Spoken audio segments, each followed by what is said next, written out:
The first thing I noticed was the blood on the sheets. Just a small stain. Really nothing dramatic, but it made my new husband freeze at the foot of the bed, his eyes wide with shock. We'd been married for exactly 8 hours. The wedding had been small but elegant, just as specified in the contract I'd signed 2 months earlier. A business arrangement, he'd called it. Mutually beneficial. He needed a wife for his image and family obligations. I needed money to save my mother's life. Simple transaction, no emotions involved. But now, standing in the dim light of the hotel suite's bedroom, Mason Reed, billionaire tech mogul, notorious playboy. And as of today, my legal husband stared at me with an expression I couldn't read. "You were a virgin," he said. Not a question. A statement of fact that hung between us. I pulled the silk sheet higher, suddenly feeling exposed despite the expensive nightgown he'd bought me. "Does it matter?" I asked, trying to sound casual, though my heart was pounding so hard I was certain he could hear it. He ran his hand through his dark hair, messing up the perfect styling from earlier. It wasn't in the contract. "No," I agreed quietly. It wasn't. What I didn't say was that I hadn't thought it mattered. What I didn't say was that I'd never expected to feel anything beyond basic physical sensation when he touched me.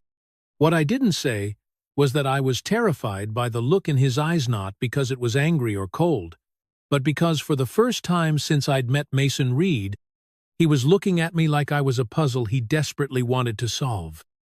I had no idea then how that small detail would change everything between us. No idea that the man who had married me on paper would actually want to become my husband in every sense of the word. No idea that beneath his carefully crafted exterior was someone capable of a love so deep it would rewrite both our stories. My name is Ellie Parker, and this is how I accidentally made a billionaire fall in love with me. 2 months earlier, I had been drowning. Not literally, but in medical bills, debt collectors' calls, and the constant, gnawing fear that my mother wasn't going to make it. The experimental treatment she needed wasn't covered by insurance, and at 300, it might as well have been 3 million for all my waitressing job could cover. I'd been working double shifts at the diner for months, sleeping maybe 4 hours a night, and still watching the bills pile higher. My mother kept telling me to stop, to accept what was happening, but how could I? She was all I had left. My father had walked out when I was 12, and it had been just the two of us ever since. It was during one of those endless double shifts that I first met him. The diner wasn't the kind of place that usually attracted men in custom suits and watches that cost more than my yearly rent. But there he was, sitting alone in a corner booth on a rainy Tuesday afternoon, looking out of place and somehow perfectly at ease at the same time. I nearly spilled coffee all over myself when I recognized him.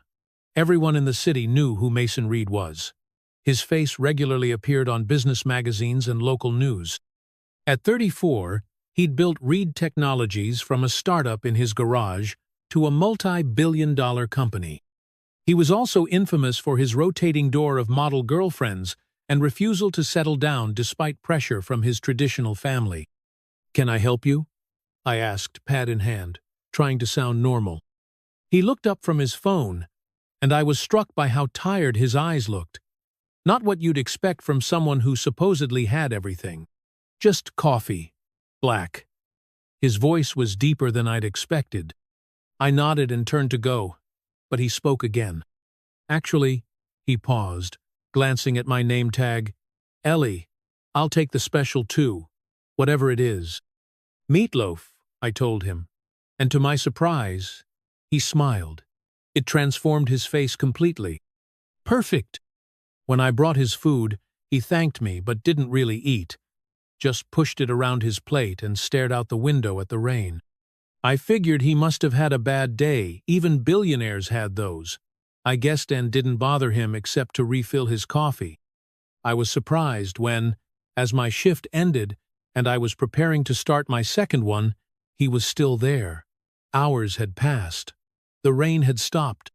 And Mason Reed was on his third cup of coffee, his meatloaf cold and forgotten. "Everything okay with your meal?" I asked, feeling bold. He looked up at me like he was seeing me for the first time. Do you ever feel trapped, Ellie? Like you've built a life that doesn't fit anymore? It was such an unexpected question that I answered honestly. All the time. But usually it's because the life got built around me, not by me. Something in my response seemed to interest him. He gestured to the seat across from him. Sit with me. Just for a minute. I glanced at my manager, who was busy arguing with the cook, then slid into the booth. I have about 3 minutes before my next shift starts. You're working a double? I nodded. I need the money. For what? Maybe it was his directness, or maybe it was just that I was so tired of carrying everything alone. But I told him. About my mom. About the treatment.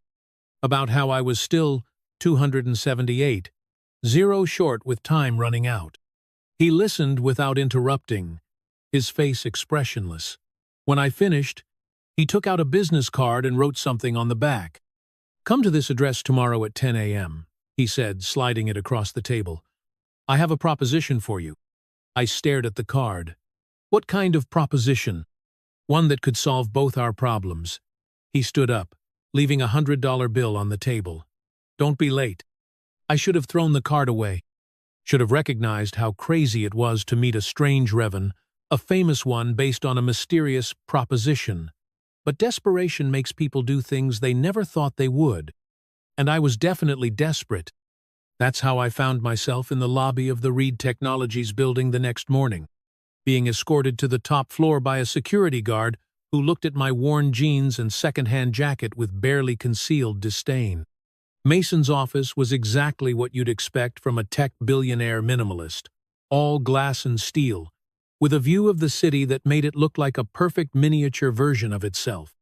He was on the phone when I arrived, but motioned for me to sit in one of the chairs facing his desk. I don't care what the board thinks. He was saying to whoever was on the other end, I'm not selling to Harris. Find another solution. He hung up without saying goodbye and focused his attention on me. You came, he said, sounding pleased. You said you had a proposition that could help my mom, I replied. I'd walk into a volcano if it meant saving her. He studied me for a moment. That's exactly why I think this could work. What could work? Instead of answering directly, he stood and walked to the window. My grandfather built Reed Industries from nothing. When he died 5 years ago, he left conditions in his will about the company leadership. Conditions I've been ignoring.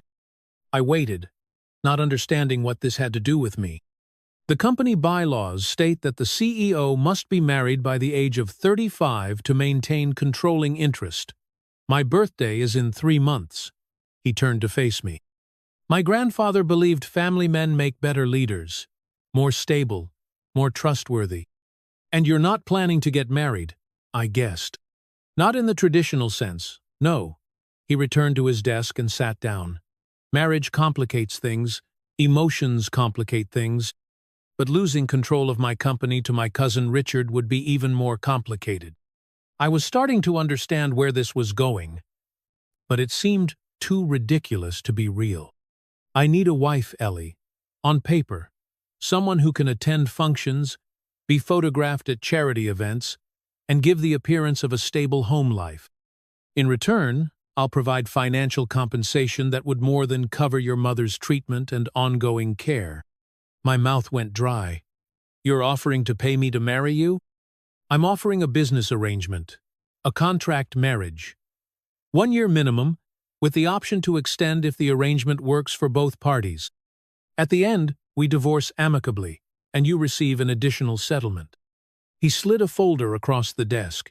Inside was a document that looked like a prenuptial agreement, but more complex. It outlined everything: financial terms, expectations of behavior, even a schedule of public appearances we would need to make as a couple. $300,000 up front, he said, pointing to a figure that made my eyes widen, plus living expenses, clothing allowance, and a monthly stipend. After 1 year, an additional $500,000 as a divorce settlement. It was more money than I could imagine, enough to save my mom and set us both up comfortably for years. Why me? I finally asked. You could hire an actress or model, someone who knows how to act in your world. He leaned forward. Because when you told me about your mother yesterday, you were genuine. This arrangement requires someone who can be trusted to honor a contract, someone with a strong motivation to make it work, and someone who won't develop emotional complications. How do you know I won't? His smile was confident, almost arrogant. I'm not an easy man to love, Ellie. Just ask any of my exes. I looked down at the contract again, the numbers swimming before my eyes. All that money. My mother's life. We would have to. I couldn't bring myself to say it. Sleep together? He shook his head. Not required. The contract specifies separate bedrooms. This is a business arrangement, not a romance. A business arrangement. A way to save my mom. A year of my life in exchange for her having many more. When would we need to get married? My voice sounded distant, like it belonged to someone else. 2 weeks from now, small ceremony, followed by a more public reception. I have a team that can handle all the arrangements. 2 weeks. In 2 weeks, I could be Mrs. Mason Reed. The thought was so absurd I almost laughed. I need time to think, I said, standing up.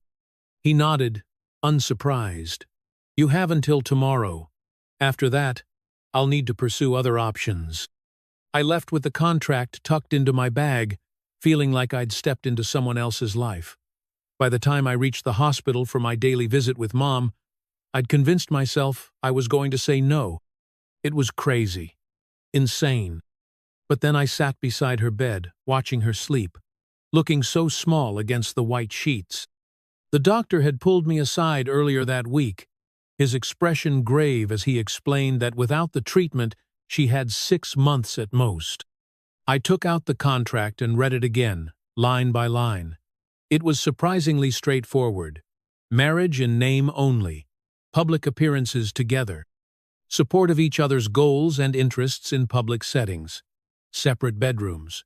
No romantic entanglements with others during the contract period to avoid scandal. Divorce after a minimum of 1 year, with the option to extend if both parties agreed. My mother woke while I was still reading, her eyes finding mine. "What's that, sweetheart?" she asked, her voice weak. I couldn't tell her the truth. Instead, I said, "Just some paperwork from the hospital. Don't worry about it." "You look troubled." I forced a smile. "Just tired. How are you feeling today?" "Like I'm ready to dance a jig," she joked, then coughed. "Ellie, I need you to listen to me. You have to stop killing yourself trying to save me. It's not what I want." "Mom!" "No, listen. You've put your whole life on hold. No college, no dating, just work and hospital visits. That's not living." I took her hand, so thin I could see every bone. "I'm not giving up on you." Her eyes filled with tears. Sometimes loving someone means letting them go. I thought about that all night, about love and sacrifice, about what it meant to truly live. By morning, I knew what I had to do. I called the number Mason had given me. "I'll do it," I said when he answered, "but I have conditions of my own." There was a pause. "I'm listening. The money for my mom's treatment gets paid directly to the hospital. Immediately. Before the wedding. Done. And I want it in writing that I can visit her whenever I need to, regardless of whatever social obligations we have." "That's reasonable." I took a deep breath. "And one more thing. When this is over, when we divorce, you don't try to take the money back, no matter what happens." His voice was steady when he replied, "I honor my contracts, Ellie, always." 2 days later, I signed the papers in his lawyer's office. 1 week after that, I moved into the guest room of his penthouse apartment. And exactly 14 days after our meeting at the diner, I became Mrs. Mason Reed in a small civil ceremony attended only by his lawyer, his assistant, and a photographer who took pictures for the press release. My mother wasn't there. I told her I'd met someone, that it was a whirlwind romance. She was skeptical but too weak to question me much. I promised to bring my new husband to meet her As soon as she was stronger after, she started the treatment that was now, miraculously, scheduled to begin the following week. The wedding itself was brief and emotionless. Mason was polite but distant, treating the whole thing like a business meeting. I wore a simple white dress his assistant had purchased for me. He wore a gray suit that probably cost more than all the possessions I'd brought with me to his home. When the judge pronounced us husband and wife, Mason kissed me briefly on the cheek, the first time he'd touched me since we'd met. His lips were warm, but his eyes remained cool and assessing. "Congratulations, Mrs. Reed," he said as we signed the marriage certificate. "Phase 1 complete." Phase 1. Like this was just another business project for him, which of course it was. The reception was different. Held at one of the city's most exclusive hotels, it was attended by 200 of Mason's closest business associates, several local celebrities, and a handful of politicians. I was introduced as his new bride, the woman who had finally captured the heart of the city's most eligible bachelor. I smiled until my face hurt, laughed at jokes I didn't understand, and held on to Mason's arm like we were actually in love. He played his part perfectly, keeping me close, occasionally brushing my hair back from my face or whispering in my ear nothing real, just empty gestures for the benefit of watching eyes. "You're doing well," he murmured during a brief moment alone. "They're buying it." "I'm not sure your friend Charles is convinced," I replied, nodding toward a man who had been watching us suspiciously all night. Mason's jaw tightened. "Charles thinks he knows me better than I know myself. Don't worry about him." But I did worry. I worried about everything. About whether people could tell this was all fake. About my mother, alone in the hospital while I played dress-up with the elite. About what would happen when the year was over and I had to go back to my real life. By the time we returned to the honeymoon suite Mason had booked for appearance's sake, I was exhausted. All I wanted was to take off the uncomfortable designer dress and heels, wash away the professional makeup, and sleep for about 12 hours. Mason loosened his tie as we entered the suite, heading straight for the bar. "Drink?" he offered, pouring himself what looked like whiskey. "No, thank you. I think I just need to sleep." He nodded, taking a sip of his drink. "You were convincing tonight. Several people commented on how happy I looked." "I'm glad." I shifted awkwardly, suddenly very aware that we were alone in a hotel suite. On our wedding night. "I'll just go get changed." I grabbed the small overnight bag his assistant had packed for me and retreated to the bathroom. Inside was a white silk nightgown, with matching robenothing overly revealing, but definitely more elegant than the worn t-shirts I usually slept in. I changed quickly, washed my face, and stared at my reflection. Mrs. Mason Reed. The name felt foreign, like clothes that didn't quite fit. I touched the simple platinum band on my finger, the only piece of jewelry I'd received. No engagement ring. No need for one since there had been no engagement, just a contract. When I came out, Mason had removed his jacket and tie and was sitting on the edge of the massive bed, still nursing his drink. He looked up when I entered, and something flickered across his face before he quickly masked it. "The bed is yours," he said, standing. "I'll take the couch in the sitting room." I frowned. "That couch is tiny. You won't sleep well." "I rarely sleep well anyway."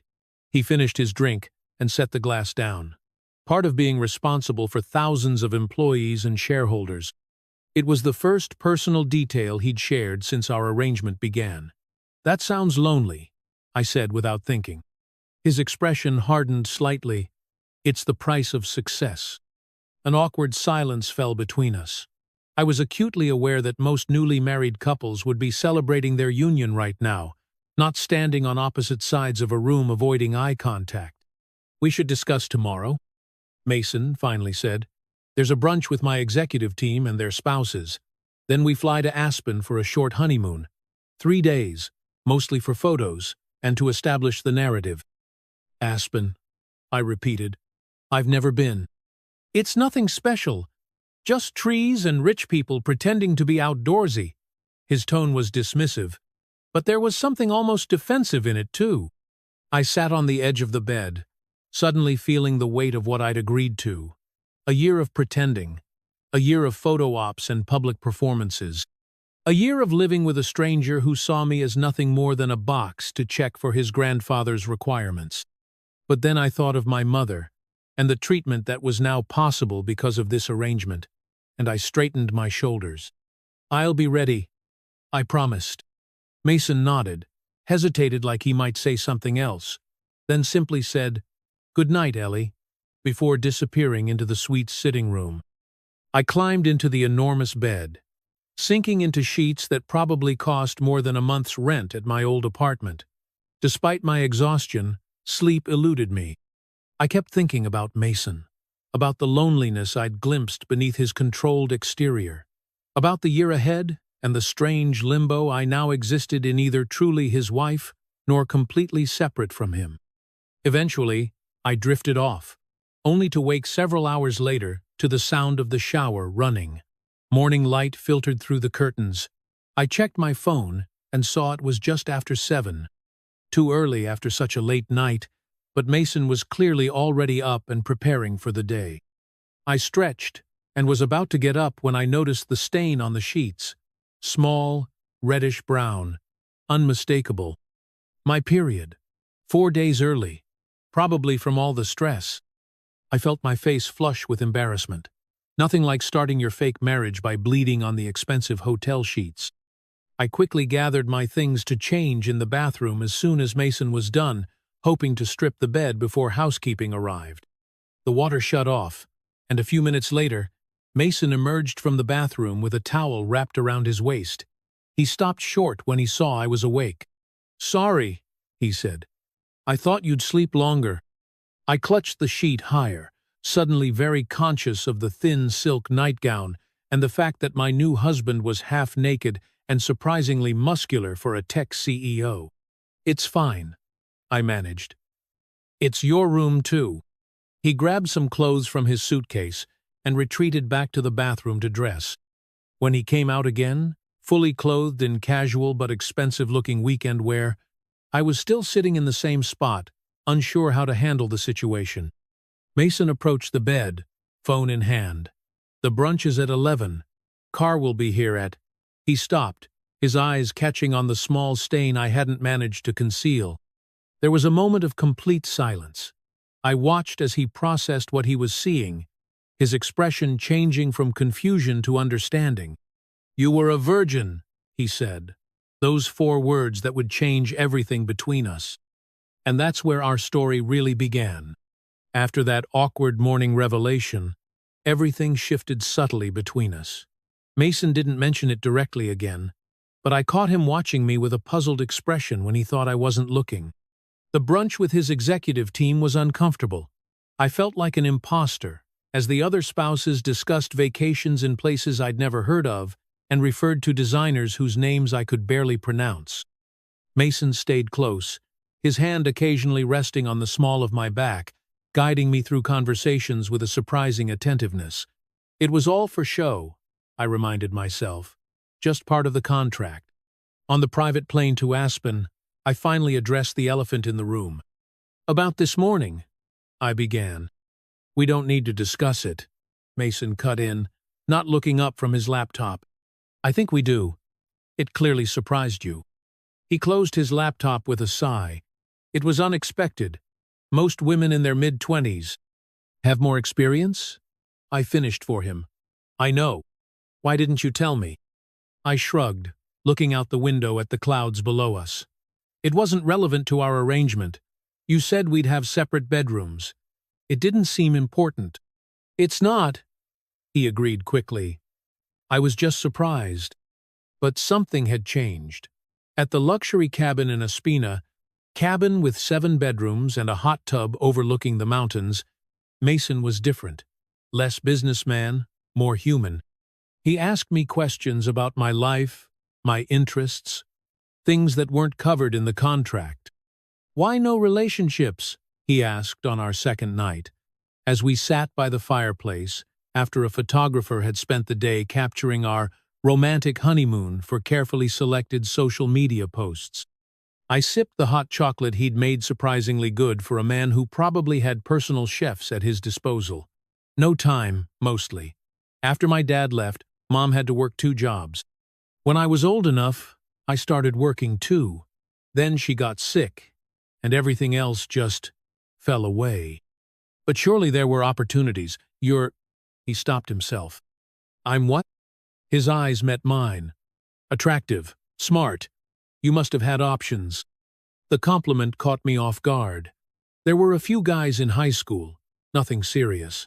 Then a community college class where I met someone, but when Mom's condition got worse, I had to drop out. Dating wasn't a priority. So instead, you married a stranger for money. There was no judgment in his tone, just a statement of fact. I married a stranger to save my mom, I corrected. The money was just the means. He nodded slowly. That kind of loyalty is rare. What about you? I asked, curious. The tabloids make it seem like you've dated half the models in the country, but you've never been serious about anyone. A shadow crossed his face. I was. Once. It didn't end well. What happened? She was interested in Mason Reed, CEO, not Mason Reed, the person. He stared into the fire. When I realized that, I decided business relationships were simpler, cleaner. No one gets hurt when the expectations are clear from the beginning. Is that what we have? A business relationship? His eyes returned to mine, something unreadable in them. That's what the contract says.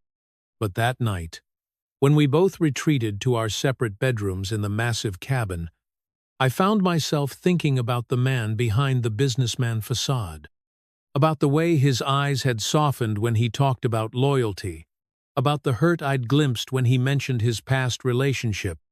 Mason Reed was more complicated than I had initially thought, and that realization was dangerous, because complicated meant unpredictable. Unpredictable meant risk. And I couldn't afford to risk my mother's future on feelings that had no place in our arrangement. When we returned from Aspen, real life began. Mason went back to work, often leaving before I woke and returning after I'd gone to bed.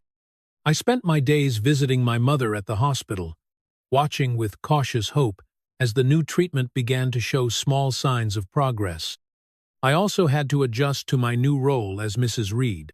There were charity galas to attend, business dinners where I smiled and nodded while feeling completely out of place, and endless shopping trips with the stylist Mason had hired to ensure I dressed the part. We developed a routine, Mason and I, like roommates who occasionally posed for photos together. We were careful to maintain appearances in public, his arm around my waist, my hand on his chest, smiles that reached our eyes because we'd both learned to fake it convincingly. But at home, in the massive penthouse with its spectacular views and emotional emptiness, we orbited each other cautiously. Conversations about schedules and appearances, brief updates on my mother's condition. Nothing personal, nothing real. Until the night everything changed again. I'd been living in Mason's home for nearly a month. My mother had completed her first round of treatment, and the doctors were cautiously optimistic. I'd returned from the hospital emotionally drained but hopeful, only to find Mason home unexpectedly early, sitting in the dark living room with a glass of whiskey. Mason, I switched on a lamp. Is everything okay? He looked up, and I was startled by the raw emotion on his face. My cousin Richard made his move today. Tried to convince the board I'm unstable despite my marriage. Used photos of me from Aspen. Claimed I was drinking too much on my honeymoon. I sat down across from him. That's ridiculous. You had what? 2 glasses of wine the whole weekend? 3. Plus champagne at dinner. His mouth quirked in a humorless smile. Apparently that's evidence of my unsuitability to lead. What happened? I survived. This time. He drained his glass. But he won't stop. Richard has wanted control of the company since we were kids. He thinks it should have been his father's, then his. I hesitated, then asked, Is he right? Mason's eyes snapped to mine. What? Not about you being unstable, I clarified quickly, but about the company. Should it have gone to his father? He was quiet for so long I thought he might not answer. My father was the younger son. By traditional succession, yes, it should have gone to my uncle. But my grandfather saw something in my father that he didn't see in his firstborn. A vision for the future. When my father died in the car accident, that vision transferred to me. How old were you? 19. Sophomore year of college. He stared into his empty glass. Grandfather pulled me out, put me to work in the company, said grief was best managed through purpose. I thought about my own grief when my mother was first diagnosed, how throwing myself into work had been both escape and punishment. Did it help? It built the company into what it is today. Not an answer to my question, I noticed. But did it help you? His eyes met mine, and for a moment I saw past all his defenses. No, nothing helped with that. Without thinking, I reached across and took his hand. It was the first time I'd touched him when there were no cameras, no audience, just the two of us in the half-dark of his living room. His fingers tightened around mine reflexively. "I'm sorry about your father," I said softly. "It was a long time ago. Grief doesn't know time?" Something shifted in his expression. Surprise, maybe, or recognition. We stayed like that, connected by our clasped hands, for several long moments before he gently pulled away. "It's late," he said, standing. "You should get some rest." I nodded, suddenly aware of how close we'd come to something that wasn't in the contract. Something real. "Good night, Mason." He paused at the entrance to the hallway. "Ellie, thank you for listening." After that night, things between us changed again. Small things, subtle things. Mason started coming home for dinner more often. We developed a habit of watching documentaries together. In the evening she preferred technology and business. I favored nature and history. We compromised, alternating choices, sometimes debating the content afterward. I learned that despite his wealth, Mason had simple tastes. He preferred plain coffee to fancy lattes, wore the same style of watch his father had given him for his 16th birthday despite owning several more expensive ones, and secretly loved cheap pizza from the place around the corner from his office. He learned that I sketched in my free time, just simple drawings, nothing professional, and surprised me with a set of high-quality art supplies to pass the time. He asked about my mother's progress with genuine interest, not just polite obligation. He remembered how I took my tea and started keeping my favorite brand stocked in the kitchen. None of this was in the contract. These small kindnesses, these glimpses of the man behind the CEO mask, weren't required by our arrangement, and that made them dangerous, because I was starting to care about Mason Reed. Not the convenient fiction we presented to the world, but the real person who sometimes laughed at my terrible jokes and who once spent 3 hours helping me understand a complex medical journal article about my mother's treatment. The most dangerous moment came 2 months into our marriage, when my mother took a sudden turn for the worse. An infection, the doctors said, common with patients whose immune systems were compromised by treatment. I got the call during one of Mason's rare dinner parties, a gathering of important investors he'd been planning for weeks. I excused myself to take the call, then returned to the dining room, white-faced and shaking. Mason noticed immediately, breaking off his conversation to come to my side. "What's wrong?" he asked quietly. "It's my mom. They're worried about sepsis. I need to go to the hospital." Without hesitation, he turned to his guests. "I apologize, but we have a family emergency. My assistant will reschedule." Despite protests and confused looks, he ushered everyone out with practiced efficiency. Within 20 minutes, we were in his car, heading to the hospital. "You didn't have to do that," I said, clutching my purse. "Those investors were important. They can wait." His voice was firm as he navigated through traffic. "Family comes first." Family. The word hit me hard. Mason considered my mother family? Or was he just playing the role of devoted husband even when no cameras were present? At the hospital, he stayed by my side through hours of waiting, brought me coffee when I refused to leave for even a minute, and spoke directly with the doctors, asking pointed questions I was too overwhelmed to formulate. When we finally got news that the antibiotics were working and my mother was stabilizing, I broke down in relief. Without thinking, I turned to Mason, who pulled me against his chest and held me while I cried. "She's going to be okay," he murmured into my hair. "She's strong, like her daughter." I looked up at him, suddenly aware of how close we were, of his hands on my back, of the warmth of his body against mine. Something shifted in his expression as our eyes met, and for a moment, I thought he might kiss me. Instead, he gently wiped a tear from my cheek with his thumb. "Let's get you home. You need rest." That night, as I lay awake in my bed, I faced an uncomfortable truth. I was developing feelings for my contract husband, feelings that had no place in our arrangement, feelings that could complicate everything. I told myself it was just gratitude for his kindness during a crisis, just the natural response to spending time with someone. Just confusion because our fake relationship sometimes felt more real than any actual relationship I'd had. But deep down, I knew it was more than that, and I had no idea what to do about it.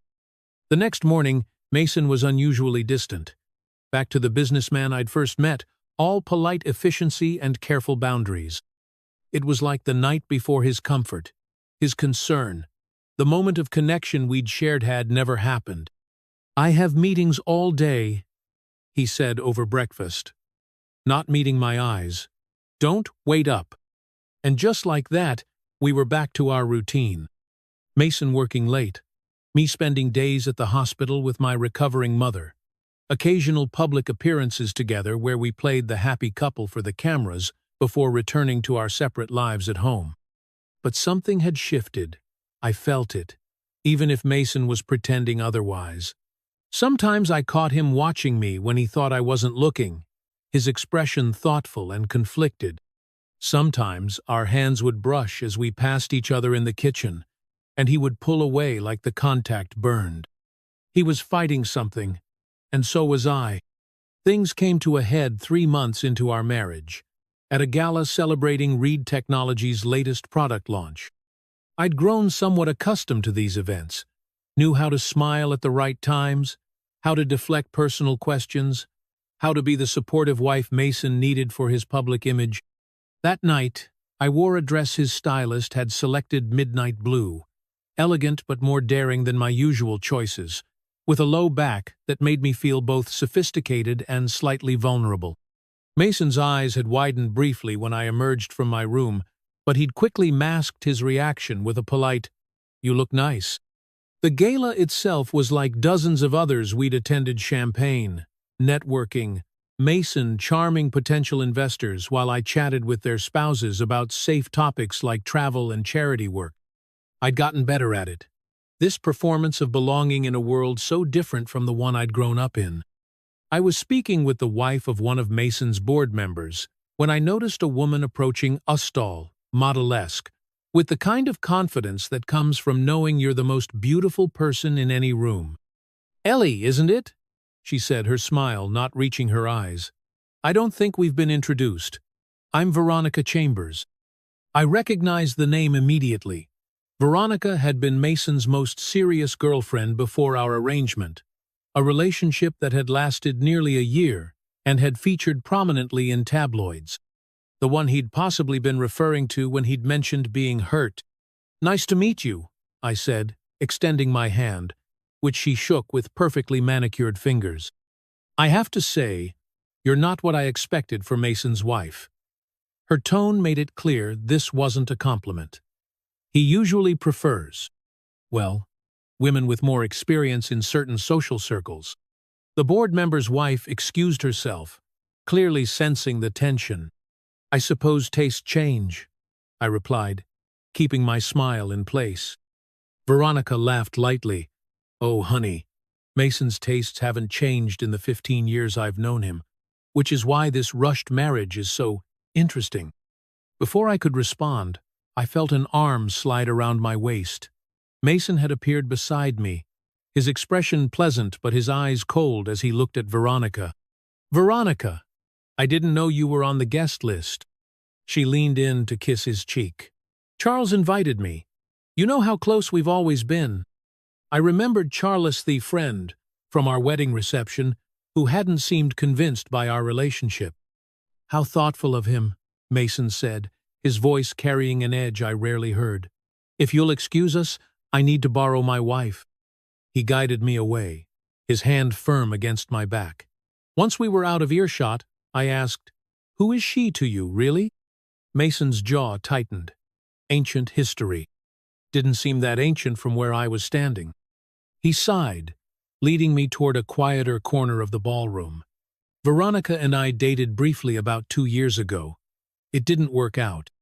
Because she was interested in Mason Reed, CEO, not Mason Reed. The person? I quoted his words from Aspen back to him. His eyes snapped to mine, surprised. Yes, actually. She seemed to imply you have a long history. We grew up in the same circles, dated in college briefly, then reconnected after my last serious relationship ended badly. His voice was clipped, uncomfortable. It wasn't. It was a mistake. One I corrected. Before I could ask more questions, Charles appeared, his timing suspiciously convenient. Mason! And the lovely Mrs. Reed. His smile was friendly, but his eyes were assessing as they moved between us. I hope you don't mind that I invited Veronica. Old friends should stick together, don't you think? Old friends respect boundaries, Charles. Mason's tone was warning. And respect marriages. Charles raised his eyebrows. Of course. Speaking of your marriage, I was just telling Veronica how surprising it was. No engagement announcement, no build-up. Just suddenly, Mason Reed is off the market. I felt Mason tense beside me. This was dangerous territory. Our story about a whirlwind romance was thin at best, and Charles clearly suspected something. Without thinking, I placed my hand on Mason's chest, looking up at him with a smile I hoped appeared genuine. Sometimes when you just know. Right, darling? Mason's eyes met mine, and for a second, I saw something real there, surprise, warmth, and something else I couldn't identify. Right, he agreed, then bent to press a kiss to my forehead. Our first public display of affection that hadn't been carefully choreographed beforehand. When you know, you know. Charles looked between us, his expression skeptical but less certain than before. How romantic. Well, don't let me interrupt the newlyweds. Mason, we'll catch up on that Beijing deal tomorrow. After he left, Mason kept his arm around me, leading me toward the terrace doors. We need some air, he said, not a question. Outside, the night was cool and clear. The city lights spread out below us. We were alone on the terrace, the sounds of the gala muffled behind closed doors. I'm sorry about that, Mason said, loosening his tie slightly. Charles has always enjoyed creating drama. Inviting Veronica was deliberately provocative. Does he know about our arrangement? Mason shook his head. No, but he suspects something. Charles thinks he can read people, especially me. Can he? A faint smile crossed Mason's face. Unfortunately, yes. We've been friends since boarding school. He knows when I'm not being genuine. And with me, you're not? The question slipped out before I could stop it. Mason turned to face me fully, his expression complicated. That's the problem, Ellie. With you, I'm more genuine than I've been with anyone in a long time.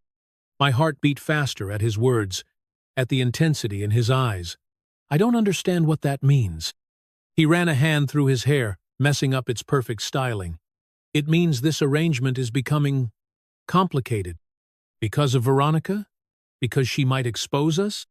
No. His voice was low, almost frustrated. Because when I kissed your forehead in there, it wasn't for show. Because when I hold your hand at these events, it stops feeling like an act halfway through. Because when you were crying at the hospital and I held you, all I wanted. He stopped abruptly, taking a step back. This isn't what we agreed to. My pulse was racing now. What did you want, Mason? That night at the hospital. He looked away, out at the city lights. It doesn't matter. We have a contract. Clear boundaries. Tell me anyway, I insisted, stepping closer to him. His eyes returned to mine, and the raw emotion in them took my breath away. I wanted to kiss you. Not for cameras, not for appearances. Just because I wanted to. The admission hung between us, changing everything. I should have backed away. Should have reminded him of our agreement, of the business nature of our relationship. Instead, I heard myself say, "What's stopping you now?" For a moment, he didn't move, searching my face as if looking for signs I didn't mean it. Then his hand came up to cup my cheek, and he leaned in slowly, giving me every chance to pull away. I didn't. His lips met mine, gentle at first, questioning. Then, as I responded, the kiss deepened, becoming something neither of us had planned for, something real. When we finally broke apart, both breathing heavily, Mason rested his forehead against mine. "This complicates everything," he murmured. "I know. The contract specifically says—" "I know what it says." I pulled back slightly to look into his eyes. "Do you want to stop?" His answer was to kiss me again, more urgently this time, his arms wrapping around me as mine circled his neck. We stayed on that terrace, exploring this new, uncharted territory between us, until a waiter discreetly cleared his throat from the doorway, reminding us we were still at a public event. Mason drove us home in silence, both of us lost in thought about what had just happened, what it meant. In the elevator up to the penthouse, he kept a careful distance, though his eyes rarely left mine. Inside the apartment, he finally spoke. "We should talk about this." I nodded, slipping off my heels. Yes, we should. The contract was clear. A business arrangement. No emotional entanglements. I remember. He paced across the living room, tension evident in every line of his body. "This wasn't supposed to happen. I don't do this, get involved with someone I'm in business with." "Is that what I am to you? Business?" I asked quietly. He stopped pacing, turning to face me. "No, that's the problem. You've become more. And that scares you. It should scare you too." His voice was serious. "I'm not good at relationships, Ellie. I've failed at every significant one I've had. My work always comes first. I'm controlling, demanding, and according to my last 3 girlfriends, emotionally unavailable. I'm not asking for a relationship, Mason. I'm just acknowledging that something has changed between us." He moved closer, stopping just short of touching me. "What do you want from this? From me?" It was a good question. What did I want? Our contract was clear marriage in name only for 1 year, financial compensation, then amicable divorce. Feelings weren't part of the deal. And yet here we were. "I don't know," I admitted. "I didn't expect to care about you. I didn't expect to look forward to our evenings together or to miss you when you work late. I didn't expect any of this." His expression softened. I didn't either. We stood there, the weight of unspoken possibilities between us. Finally, Mason reached out, taking my hand. "We have 6 months left on our contract," he said. "After that, you're free to go, to take the settlement and start your life over." That was the agreement. "Yes? But what if?" He hesitated, looking uncharacteristically uncertain. "What if we use that time to figure out what this is? No pressure, no expectations beyond what's already in the contract. Just exploration." "Exploration?" I repeated. "Of whatever this is between us." His thumb traced circles on my palm. "With the understanding that at the end of the contract period, you still have the choice to leave. I won't hold you to anything more than what you signed up for." It was a generous offer, and a surprising one from a man who controlled every aspect of his life and business with precision. He was offering me space to develop feelings not with an escape hatch built in. "And if I choose to stay? After the year is up?" Something like hope flickered in his eyes. "Then we negotiate new terms. As equals." I stepped closer, placing my free hand on his chest. "I think I'd like that. The exploration part." His smile was more genuine than any I'd seen from him in public. Good. He brought my hand to his lips, pressing a kiss to my knuckles. Because I'm finding it increasingly difficult to remember this was supposed to be just business. That night we still slept in separate bedrooms. Nothing physical had changed in our arrangement, but emotionally everything was different. We'd acknowledged the connection growing between us, given it permission to exist. Over the next few weeks, our relationship evolved. Small touches that weren't for show, his hand on mine during dinner, my head on his shoulder while we watched documentaries. Conversations that went deeper than schedules and appearances, his dreams for the company beyond profit, my abandoned hopes for college, and a career in art therapy. My mother noticed the change when Mason started accompanying me to hospital visits regularly, not just for appearances but because he genuinely wanted to be there. He's different than I expected, she told me during one visit when Mason had stepped out to take a call. The way he looks at you, that's not what I imagined from a whirlwind romance. What do you mean? She smiled knowingly. He looks at you like he's still figuring you out. Like you surprise him. That's rare, Ellie.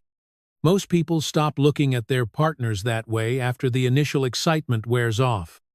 I hadn't told her the truth about our arrangement. I couldn't risk it, especially with her health still fragile, though improving. But her observation made me think about how Mason and I had started a business transaction and where we were now, in this undefined space between contract and something genuine.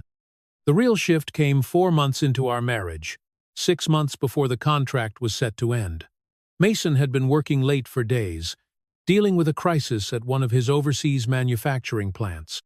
When he finally came home after midnight on Thursday, I was still up, sketching in the living room. He looked exhausted, tie loose around his neck, dark circles under his eyes. Without a word, he sat beside me on the couch and leaned his head back, closing his eyes. "That bad?" I asked. "Worse," he murmured. 3,000 jobs at stake if we can't resolve the supply chain issues. I set my sketchbook aside. "Can I help? Even just as a sounding board?" He opened his eyes, looking at me with surprise. "You want to hear about semiconductor supply chains and international shipping regulations?" "I want to hear about what's important to you," I said simply. Something in his expression changed, softened. He took my hand, intertwining our fingers. "You're important to me, Ellie, more than I expected, more than makes sense given how this started." My heart beat faster at his words. "You're important to me too." He reached out, brushing a strand of hair from my face with his free hand. I keep waiting for this to feel wrong, for the businessman in me to remind the man that this wasn't in the contract. But it doesn't feel wrong. "What does it feel like?" I asked softly. "Like coming home." The vulnerability in his voice made my breath catch. "Not to this apartment, to you." I leaned forward, closing the distance between us, and kissed him. Unlike the kisses we'd shared since that night on the terrace, careful, exploring this one held certainty. His arms wrapped around me, pulling me closer as the kiss deepened. When we finally broke apart, both breathing heavily, Mason rested his forehead against mine. "Stay with me tonight," he whispered. "Not for anything more than sleep. I don't want to be alone." It was such a human request, so far from the controlled CEO who had proposed our business arrangement. I nodded, and he led me to his bedroom, a space I'd only glimpsed before when the door was ajar. Like the rest of the apartment, it was elegantly furnished but impersonal. No photographs, no mementos, just expensive furniture and neutral colors. We lay down together, still fully clothed, his arms around me like he was afraid I might disappear. "I never sleep well," he confessed in the darkness. "Not since my father died. Too many thoughts."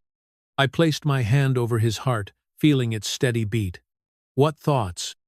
"That I'm not doing enough. That I'll lose everything he built. That I'll disappoint him wherever he is." "I think he'd be proud of you," I said. "Not just for the business success, but for how you care about your employees. 3,000 jobs matter to you. That matters." He was quiet for so long I thought he might have fallen asleep. Then, No one's ever said that to me before. Said what?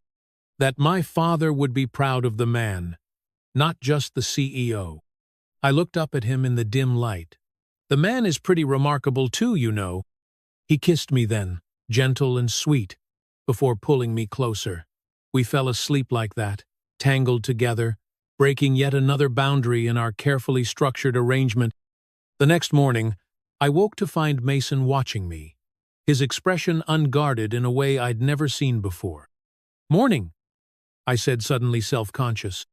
"I slept through the night," he replied, wonder in his voice. "First time in. I can't remember how long." Before I could respond, his phone rang. He glanced at it and sighed. "The factory crisis. I have to take this." As he answered the call, sliding immediately back into CEO mode, I slipped out of bed and headed to my own room. Our moment of intimacy wasn't erased, but real life, his all-consuming work, my mother's ongoing treatment, the contract that still defined our relationship reasserted itself. Yet something fundamental had shifted. That night, Mason came to my door, asking quietly if I wanted company. We slept together again, just sleeping, finding comfort in each other's presence. It became our new normal, separate lives during the day, togetherness at night. Physical intimacy developed slowly between us, cautiously. A week after that first night, when we finally made love, it was nothing like our wedding night. No awkwardness, no blood, no shock. Instead, it was the natural progression of growing feelings, of boundaries dissolving as trust built. Afterward, lying in his arms, I gathered my courage to ask a question that had been nagging at me. What happens when the contract ends? Really? Mason propped himself up on one elbow, looking down at me seriously. What do you want to happen? I asked you first. He smiled slightly. Fair enough. His expression grew thoughtful. The contract says you get your settlement, and we part ways. That's what we agreed to. And now? Now. He traced patterns on my bare shoulder. Now, I'm hoping you might consider a different arrangement. What kind of arrangement? The traditional kind, where you stay, not because of a legal document, but because you want to. His eyes met mine, vulnerable and honest. Because I want you to stay, Ellie. Not as my contract wife, just as my wife. My heart felt too big for my chest suddenly. Are you saying?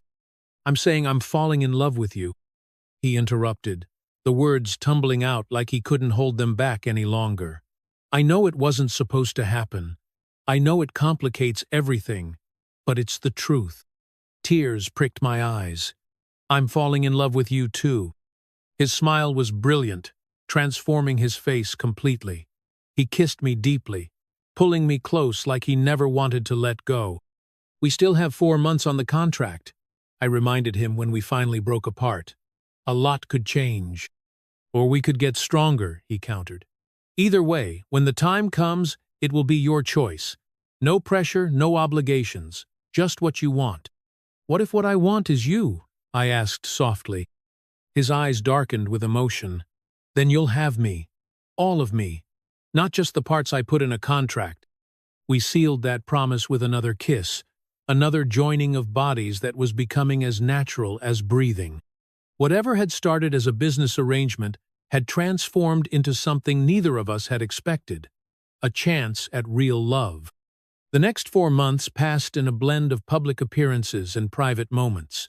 To the outside world, we were still the power couple, the tech mogul, and his surprising choice of bride. But behind closed doors, we were just Mason and Ellie, learning each other, building something genuine from artificial beginnings. My mother's health improved steadily. By the time our contract's end date approached, she was in remission, with cautious optimism from her doctors about long-term recovery. She'd grown fond of Mason, who visited her regularly and had arranged for the best specialists to monitor her progress. He loves you, she told me during one visit, when Mason had stepped out to bring us coffee. Really loves you. I can see it in the little things. I smiled, no longer needing to pretend. I love him too, Mom. I know. She patted my hand. And I'm so glad. When you first told me about this whirlwind romance, I was worried. But seeing you together, that's the real thing, sweetheart. If only she knew how our real thing had started. Sometimes I thought about telling her the truth. But what would be the point? What had begun as deception had become truth along the way. As the 1-year mark of our marriage approached the date when our contract would end and I would need to make my decision, Mason became increasingly quiet.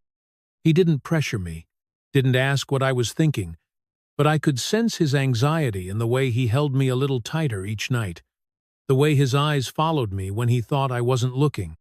The night before our anniversary, he came home with a small box. "This is for you," he said, placing it on the coffee table between us. "No pressure, just something I should have given you a year ago." Inside was an engagement ring knot, ostentatiously large despite his wealth, but elegantly designed with a vintage feel that matched my taste perfectly. "Mason, it's not a request," he said quickly, "just a symbol of what I'm offering if you choose to stay." I looked from the ring to his face, seeing the uncertainty there. This powerful man who commanded boardrooms and managed billions in assets was nervous about my answer. "I made my decision weeks ago," I told him softly. His body tensed. And, instead of answering directly, I picked up the ring and slid it onto my finger, where it fit perfectly. "I choose you, Mason. Not the contract, not the settlement. You." The relief on his face was palpable, followed quickly by joy as he pulled me into his arms. "I was so afraid you'd walk away. Why would I leave when everything I want is right here?" He kissed me then, deeply, pouring all his emotion into it. When we separated, he said, "I want to do this properly. Renew our vows, but for real this time. Not for appearances or contracts, just for us." "I'd like that." He held me close, his heartbeat steady against my ear. Who would have thought? A contract marriage turning into the real thing. I smiled against his chest. Sometimes the most unexpected beginnings lead to the best endings. "Not an ending," he corrected gently. "A beginning. Our real beginning." 1 month later, we renewed our vows in a small ceremony with only those closest to us present. My mother, looking healthier than she had in years. Mason's grandmother, who had welcomed me warmly into the family, and a handful of friends who knew the truth about how we'd started and were genuinely happy about where we'd ended up. Charles was Mason's best man, admitting with a grin that he'd suspected our original arrangement all along but had kept quiet because he'd never seen his friend happier. Even when it was supposed to be fake, it looked more real than any relationship he'd had before, he told me during the reception. As Mason and I shared our first dance as a truly married couple, no contracts, no conditions, just love, I thought about the strange journey that had brought us here. How a desperate need for money had led me to sign a contract with a stranger. How that stranger had become my friend, my lover, my husband in every sense of the word. "What are you thinking about?" Mason murmured against my hair as we swayed to the music. "About how sometimes the most unlikely stories have the happiest endings," I replied, looking up at him. "And how glad I am that you found out I was a virgin on our wedding night." He laughed softly. "That was the moment everything changed. When I realized there might be more to you, to us, than what was written in that contract. Thank goodness for unexpected revelations."